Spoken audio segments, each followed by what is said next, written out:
Hi everybody, it's Marissa here with In Our Shoes. I was recently asked this question on an interview for my book, Own Your Authority.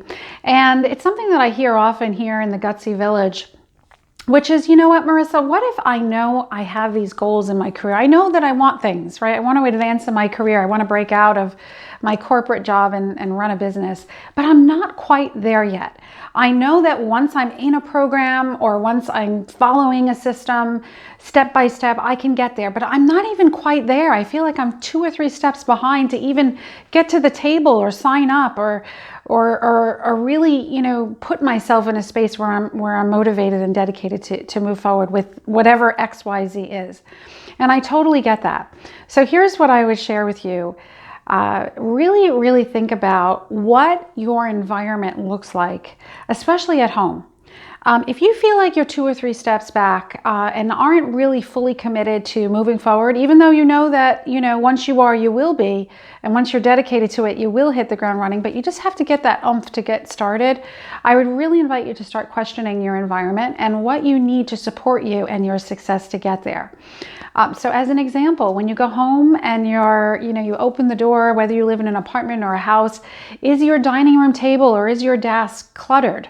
For instance, right? Little things like clutter or a room that just doesn't make you feel good, or a messy closet, your clothes have to be reorganized. Little things like that actually add up that affect your energy level. And you know that you may know I do cover a lot of energy practices and techniques, but before the career how-to and strategies to move your career ahead, it's really important to look at your energy level and what's affecting it. So usually, there's an environment, a physical environment, as in this example, which could be affecting your energy levels. It could also be, people, right? Maybe friends or even some family, right? We've all been there where, you get off a phone call or you're reading a text and it just makes you feel worse than when you were before you read that text or read that email or took that phone call. Really examine the people that make you feel good and the people that don't make you feel good. Really examine your physical environment. When you walk into a room, when you walk into a segment, are you feeling good about it or not? And why, if you're not? Do you need to repaint? Do you need to reorganize? Do you need to clear the clutter? So the reason I mention this to you is, there are things that you want to implement in your life that serve as pattern interrupts. And a pattern interrupt is just this, right? It's a snap. It's like snap out of it, right? I'm now focused on whatever it is that I want to feel.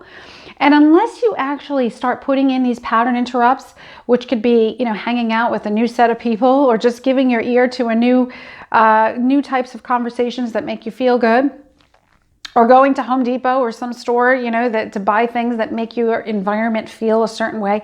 These are all examples of pattern interrupts.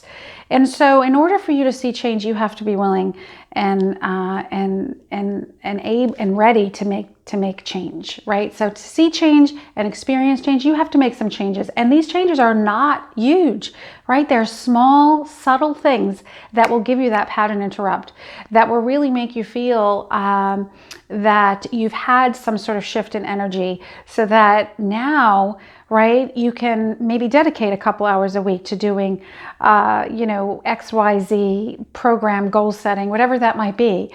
I've said this before and I'll say it again. Mindset is 90% of your success. It applies whether you're in a new relationship, whether you're seeking a new opportunity in your career, whether you're buying a new car. Really putting your intention out there and making sure that you're feeling in a positive, high vibrating energy frequency.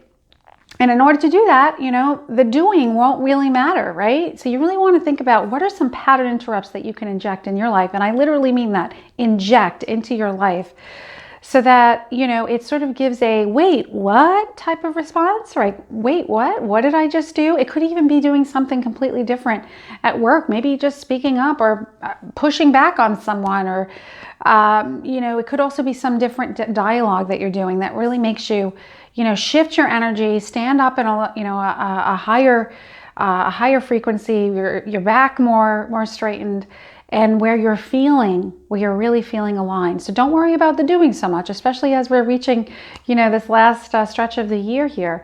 This might be a good time for some reflection, and really analyzing what is it that you need to do to support your own environment. And your body is your environment, right? Your physical body is your environment, how you feel, your feelings, your emotional well-being, and really being committed to that, even if it's just one or two things. And then you'll be in a better headspace to read that book, to take that course, to enroll in that program, whatever it might be. So that's how you do it. You know, there's no secret sauce here, right? You have to recalibrate. Inside out leadership is what this is all about. And then you'll be in a place where you can just really move forward. But self-care as well could be a pattern interrupt. So think about some pattern interrupts. I've shared with you a couple here that we've implemented here, you know, with the professionals here at In Our Shoes, myself included. For me, my pattern interrupts are getting in the car and driving to the beach or driving to any body of water. Sometimes it could just be taking a shower, right? And disconnecting to reconnect with yourself. That's how you get 2 steps ahead of it. That's how you align yourself. And then you could talk more about, you know, some of the things that you're looking for and the doing and the implementation. But that alignment is really, really key. So I want to hear from you. Please let me know what type of pattern interrupts are you doing to really help you remove the lens and really be more present and alive, right? The world needs more people that are alive and feel that purpose, and that will be felt by everyone around you. So let me know how you're switching it up. All right, I will talk to you soon. Bye now.